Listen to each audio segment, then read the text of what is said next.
Well, hello and welcome to The Scene Live, the show where we dig into what it really takes to build a business you're proud of and be seen for the work that you do. I'm your host, Kim Speed, a brand clarity coach and founder of Purple Moon Creative. And every week I sit down with an entrepreneur who has something real to share, not the highlight reel, but the actual lessons from building something from the ground up. And today's guest spent over a decade inside one of UK's biggest broadcasters um, before the company reorganized, really, and changed everything. What he built next is a freelance creative career, working with some of the biggest brands out there. And he's here to talk about what it's actually like to pivot. So before we bring him on, if you are watching on YouTube, hit subscribe, please, and give this video a like. It genuinely helps the show reach more entrepreneurs who need to hear these stories. And if you're already connected to me, or if you're not already connected to me on LinkedIn, follow along there. That's where I share a lot of these conversations. So my guest today is Paul Bridges, also known as Tall Paul, and he is a freelance video creative working in animation, motion graphics, video editing, and creative direction for digital platforms. And he spent a decade at Sky TV in various roles across interactive TV and broadcast before moving into freelance work over 10 years ago.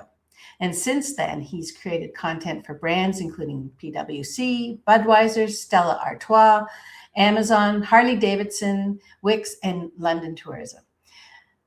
His specialties include things like After Effects, Premiere Pro, Photoshop, and Illustrator.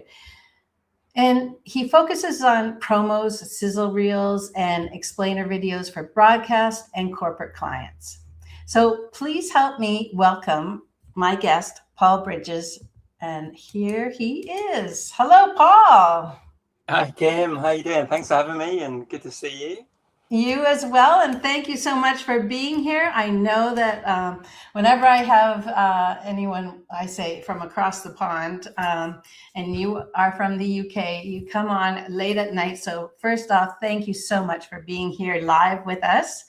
And Paul, for those who are just meeting you for the first time, take us back to the beginning. You spent a decade at Sky TV, and before the reorganization changed things, what did that moment look like, and what led you from there to choosing a freelance video career? Yeah, Kim. Yeah, thanks for asking. And yeah, my career is kind of a logical progression, really. I can even before my time at Sky, I was always creative. I was an artist as a child. I was painting, drawing. I got the knack. I'm lucky. I've got the artist streak, and then I got into graphic design. So I did A levels, went into design for print and desktop publishing back in the day, and then into multimedia, and then that led me to a publishing company in Cambridge. Called Hobson's Publishing, working on a university prospectus. That got me into interactive TV. The company called BIB, British Interactive Broadcasting. Then Sky swallowed that up. I went into Sky, into broadcast, the main Sky site. And then I left Sky, and then went freelance. And it was a redundancy. So I took the payoff and off I went. And I've done my time there, really. As Sky does, it kind of regurgitates people, and away you go. It sets you up and away you go. So and I was commuting from Brighton to London as well, which is a chore every day. But anyway, out I go. And you had a family too, so you're commuting far and back and forth. Two of my two of the kids, two of the three, were young. But out I went. But I had a folio behind me. But it was a time when it was a recession as well. So I had to weather that storm. Mm-hmm. Luckily, my wife, she's a manager at the hospital, and she had regular money coming in, and but over the months I picked up and got going, and from that time, I've worked on, like you kindly said at the start, it was just a whole load of content for a whole load of global brands, from, like you say, PwC, or sort of animated content for them, or talking head edits, to sizzle reels for Universal Studios. I've worked for the BBC, Wix, Amazon Prime. So you've had some really big clients. So after you went out on your own, how were you getting those clients? Was it direct, or were you going through an agency, or how did you start that? Or was it just people that you knew? It was a mix, really, Kim. It was a bit of networking. Then the agencies were flying high. So there was one agency I was working for a lot who were putting me into PwC, their production company, on a weekly basis. It was just basically weekly, turning work away. This is when it was, a few years ago, when it was flying high, and then it's a case of networking and sort of getting to know people. And even recently, I sort of see the importance of just meeting good people, getting to know people, building that relationship, and then people then come back, and it's just getting that relationship going, and just being yourself, just representing yourself well, and getting on with folk, basically. So when the reorg happened, and did you know that you were going to freelance right away, or did you consider doing any of the, going to find another place to work? Like, what were your thoughts about that? I think freelancing was the next step for me, actually, Kim. It was kind of a forced hand, but it was sort of the best hand. I think it was got me off the tracks, and it just it sort of set me on my way, and made me step up and start sort of creating something for myself, and that was important. I think it was that step up, really, to push on. So what skills from your time at Sky transferred easily into freelance work, and what did you have to learn the hard way? Well, like I said, I was lucky at Sky. I was working on weekly content, edits for the platform, the interactive platform. So that was a case of knocking up promos week by week, for basically Sky Active was the interactive arm of Sky, and it was working with a team with a producer, sound, and then just stakeholders in brands like HSBC at the time. It was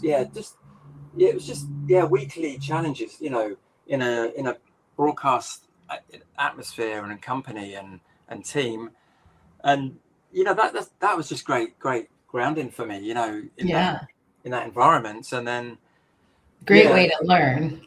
Exactly. I was fully functioning in a broadcast environment, and then when going to freelance, so then I actually started doing sort of TV credits and TV design, and I worked on a show called Chocky Wocky Doodah over here, which is it's a fly in the wall documentary about a Brighton, which where I live, a Brighton chocolatiers, and famous cake makers, and at the time, and they had a fly in the wall documentary, and I produced the graphics for that, and I got a few other TV title credits, but then I went into more brand content and more industry led content, and that's where I am now, really, just working for either the agencies.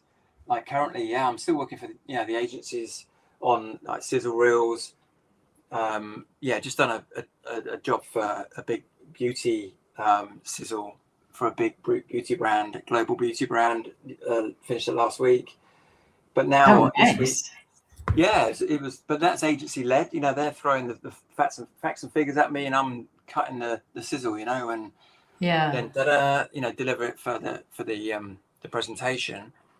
And then this week I'm working on sort of creative direction on some social promos for an investment company based in London, and it's a case of just using my creativity to come up with ideas for their social content. And it's similar to the TV title design as well. It's like that creative freedom just to come up with ideas, and that's what I propose to the SMEs as well nowadays. So I'm trying to balance off the agency work as well as the direct clients and the smaller businesses that could benefit from my agency experience and my long Yeah. winding road. Now, would you recommend to people that are starting out that, to hook up with an agency? And is it easy to get in with these agencies? And nowadays, the game has changed, Kim. It's all about, I believe, it's just talking to people, approaching sort of creative agencies directly, I believe, and getting your skill set out there, and just try and hook up with sort of direct clients as such. If it's a creative agency where they're hiring freelancers, or if it's just a more direct client side of things, and you sort of pick brands directly, and you're out there networking, and sort of rubbing shoulders and just showing people what you can do and what they can achieve. And So it sounds to me, Paul, like you do a lot of relationship building, like and talking to people and just getting out there. Kim, it's just I find that the good clients are the clients that have come back and stuck with me, and working on numerous jobs. But then it's just even like meeting people fresh and at a sort of networking event as well. It's a good thing. And because I'm tall, Paul. I walk into a room and I can just people recognize you. I scare people at times. I think it's just well, they will remember you. Yes.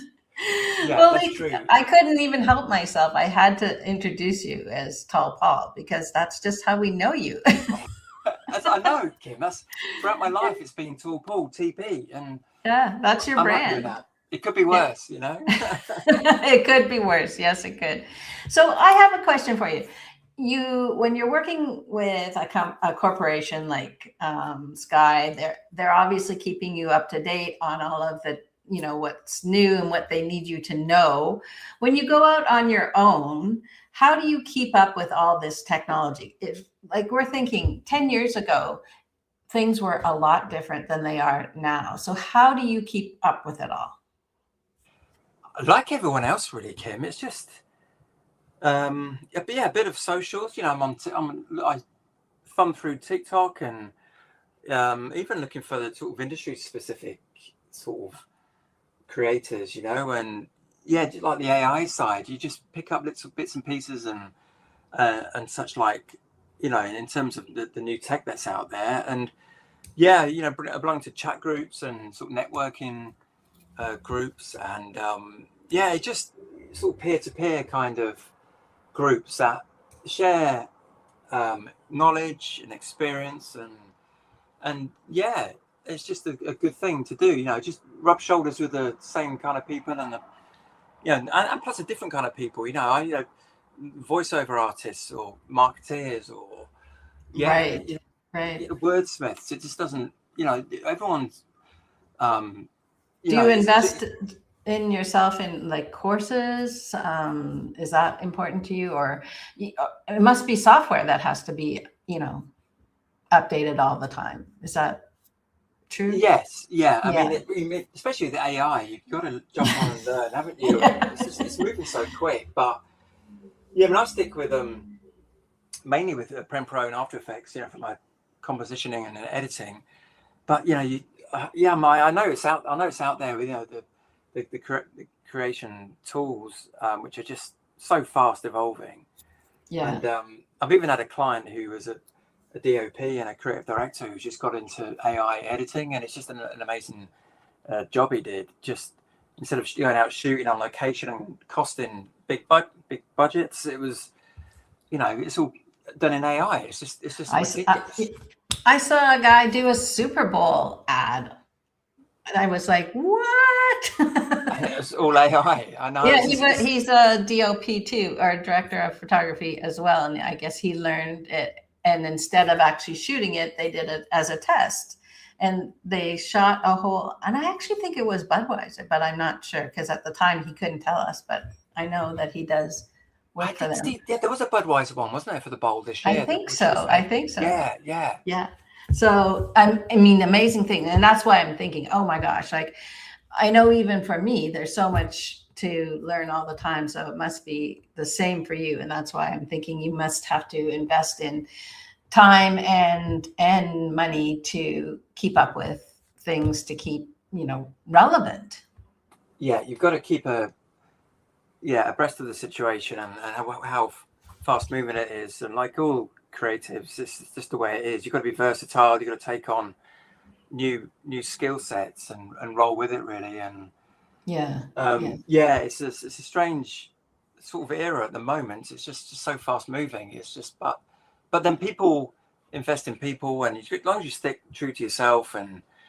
But I still think, obviously this year's been a good year for me, and people believe in people, and they still need that human creativity, and it's still so relevant. Yeah. Oh, completely. Now, walk us through what a typical project looks like for you now, from a brand coming to you with an idea or what they need to how you deliver something, a final piece. Yeah, sure. Again, they vary, Kim. It really is. It can range from like a sort of sizzle promo. I did one for a lady called Tammy Appleton. She's got a movement with helping athletes and parental athletes, and she gave me a real blank canvas of creating this edit, and it was just basically, here's the narrative, and I went out, found the footage, cut the piece, found the music, did the graphics. So she didn't provide any of the footage for you, like maybe a couple of pictures. Really? It was basically a free creative reign just to throw something back at her, and it was, she loved it. So that's one project. And what did she, so for people that don't know what a sizzle reel is, explain what she would use this piece for. Yeah, it's like a promotional edit. It's like it's like a showcase edit that kind of highlights the business message and what a business wants to say, and that piece for Tammy was basically getting the idea of her movement out to as many people as possible. So it was an emotive piece. And is this something that she is using on social media, or is it on her website, or is it both? It's been a bit of both. Yeah, it was literally digital channels, probably some pitching she did as well. So that was like an edit. Yeah. And then you got like social content, like with the job I'm on now, which is going to be, I've got the logo, I've got a talking head interview. So now it's about cutting that into a short form piece. I'm going to create some graphics at the top, put subtitles in, some music, just stylize it. So then the client will hopefully see that and think, that's really on brand, and that's getting our message across, and that's really encapsulating, the interview and the sort of the key points, and that's what, again, so social. So you can also take like pieces of video, and like even if people had an interview that they did, or they did a presentation that was filmed, you could take that and make it into something that's shorter and like more interesting and more like with all your brand stuff on it. Yeah, exactly. So because the short form is so important now. I mean, for the stuff with PwC, I did a lot of longer form talking head video content for them. All I can think of is Talking Heads, PwC. Oh my God. Yeah, it's dry. A little bit. But, you know, well, I'm not worthy, because what they were talking about were mega trends in the globe, and, you know, it was just really quite astounding what I was listening to and watching at the time. But yeah, the short form stuff, yeah, you can just take, two people talking, and then you take the key moments and then cut it into a short form promo that would entice people to go and watch the full interview. Yeah. Add some B-roll, add some interest, make people actually want to watch it. Yes. Yeah. Make it televisual, make it watchable. Yeah. Instead of just sitting there watching, Talking Heads. Because that is, you talk about it like it's nothing, but really what I'm trying to get across is it's quite a talent to be able to do that so that it's interesting to people. Yeah. But they were all got our own skill sets. I can talk about mega trends, could I? But I can cut video. I can, I hope you don't talk about them, please. But you're right. There are people that are very interested in that. Yes. We're just not the two. So here's something for you. What's the trickiest part of running a one-person creative business that people outside the industry don't realize?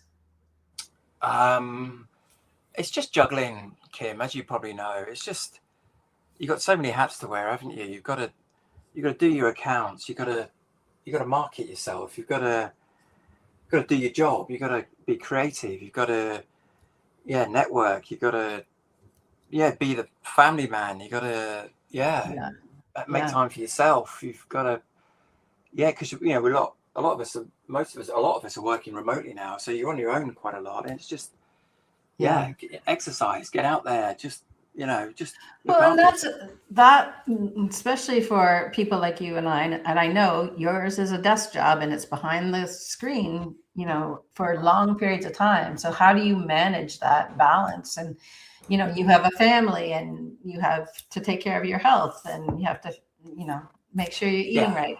So give us some tips on how you manage that. I've got a dog, basically. I've got a designer collie poo cross, called Obi, and he gets me out early in the morning and later at night, and that's a great start. No matter the weather. Yeah, exactly. Commitment is there, and it's just great to way to start a day. If I don't walk him, you kind of miss it in a way, and then I'll do a home workout as well in the living room downstairs, YouTube workouts. Just again, that gets your energy up in the day, and it can really revitalize you, sort of for the afternoon. I think I'm a big proponent of doing the video exercise too, but I think with people like you and I that sit at desks, we got to get out. So I think the dog thing is a really good idea if you can have something like that, because you're right, you can't ignore that. And even your kids don't demand you to be as regular with, I got to go out now. I know. Well, my kids are older now, so two have left, for university, so they're out the house. So Obi keeps me. That's a different worry altogether. But Obi keeps me company at home as well. You never have dinner alone if you've got a dog, basically. That's true. That's true. So that's a really good solution, is having a dog and having somebody that you have to get out for. So I love that. So what would you like to do more of in your business? Is there something that you'd like more of in creativity, or that would challenge you in your business? Kim, just to build and continue to take on brands, whatever size, yes, if they're global, but I'm here for the smaller fish as well. I can just take any brand message. If a business is out there and thinks, it's a bit slow getting my message out there, this is what I do, and I can, for someone like me, we can take that message and that brand, and just come up with promos just to get that business message out there. And it's so important as well for brands to do that, and just keep showing up online and telling people what you do. So if somebody was, so a lot of people that would be listening to this are small business owners or people that might be interested in the whole freelance, maybe leaving a job. So going freelance, a lot of people think that means freedom. Has that been true for you, or is there a different reality? Yes, in a way. I mean, every week is different. You're never working with the same people, really. Different job, different sector. There is that side, but there is the whole changing hat scenario as well. There's a lot of pressure on you to keep the accounts up to date, to pay the tax man, to market yourself, to keep your business flowing and surviving. It's a pressure on you, but it's opportunity to work on projects which you may not have done if you were in a permanent job. Yes. So a different kind of freedom, but also a different kind of pressure. So it's got its benefits and it's got its drawbacks, I guess. Yes. At least that's sort of how I feel about it too. I mean, it sounds good as when you're in corporate and you're hating your job and you're thinking, I want out. It sounds really good, but there is a reality check with having your own business that some people they're not thinking about at the time. So a lot of people, including myself, when I went out on my own, the first part was really easy because I had so many connections, and I had work that was easy to get. And I wonder if you had something similar, so that, after a while, when you need more work and you need more types of clients, it becomes a little bit more tedious. Yeah, it is. Yeah, I know what you're saying, Kim. And I mean, luckily when I was, the first, the early years of freelancing, it was the agency work side was strong, and it was, recruitment agents, would call upon you to jump into a job and fix it. But that's another pressure though, isn't it? Where you're often hired at short notice as as a video creative to go into an agency, like a design agency, creative agency, and then cut a piece which is going to be on a pitch presentation or the next day. Or I've had many a scenario where you're thrown in and you got time pressures to create this edit to for the pitch delivery, and it's so that's kind of intense as well. But you're right. It's just getting like I say, getting your feelers out there and trying to get good. And you don't have that in between person, as you don't. When I was creative, there was the account person that did the in between of the client, so that you could have that bit of a buffer. Now, when you're working for yourself, you are the contact, you are the person doing the work. It's like, no, well, let me go see. Let me go get that answer. Let me go and speak to that department. And I know, but then I enjoy working with different brands and people, and it's interesting, isn't it? People are interesting, and it's a complete mindset, and I truly believe that it's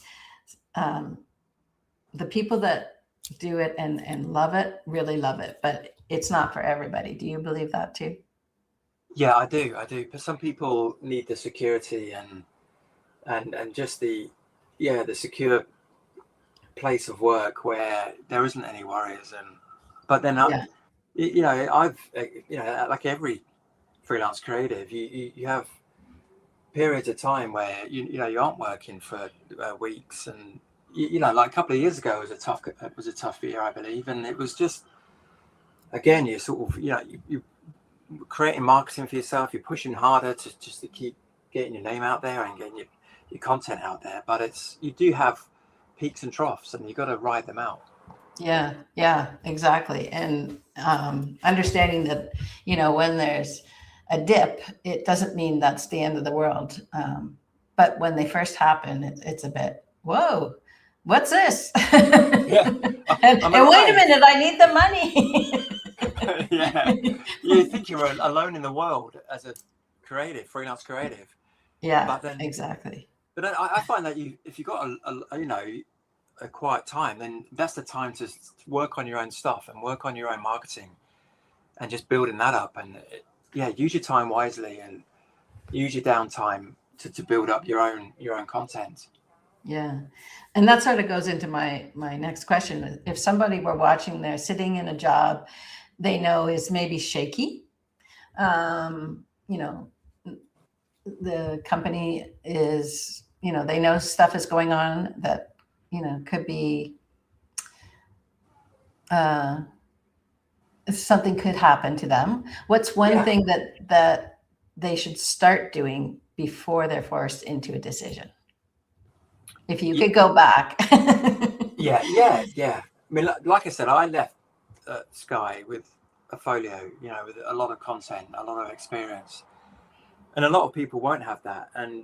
But you've got to try and build up your folio and your style, and just sort of build it up, and so you're prepared just to throw it at people and just sort of say, hey, look at me, look at my skill set, look at my talent.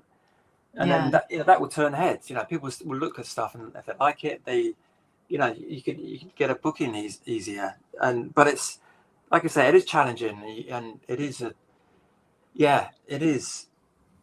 can be tough going. But you've got to be prepared and just try and build up that folio.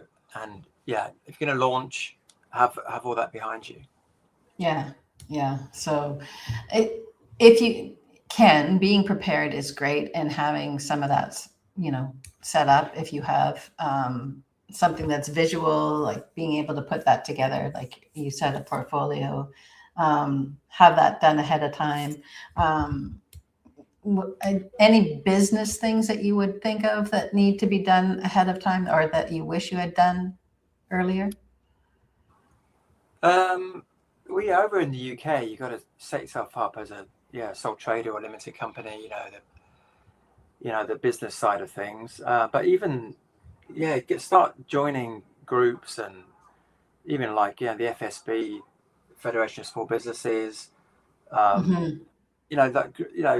Places like that. Even like a creative one. I belong to a creative collective, which is really great for creative. Right.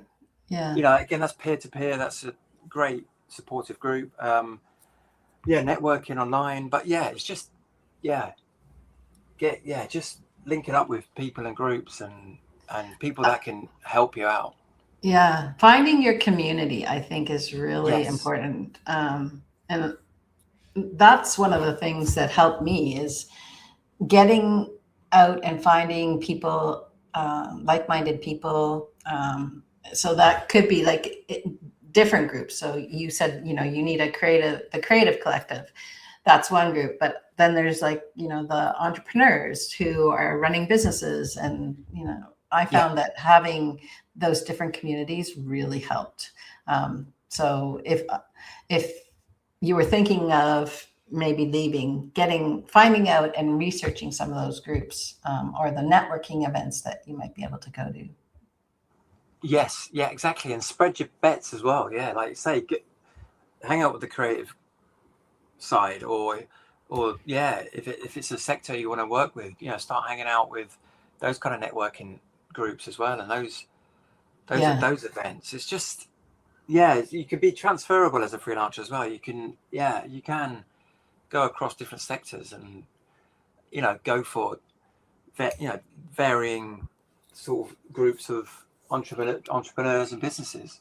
And I found actually I liked being part of the a creative community, but I found some of the best connections were when I went into a place that wasn't like me, and putting yourself out there in something new, Yes, and if you're a one-off in a group, and Yeah, then yeah, again with your experience, Kim, as well, you can go into a varied sort of network group and not creative, but then what you can do for a business that is amazing, and and sometimes you don't know what it is. It's not like you have to go with the answer. The opportunity will come up, yeah, and it will produce itself.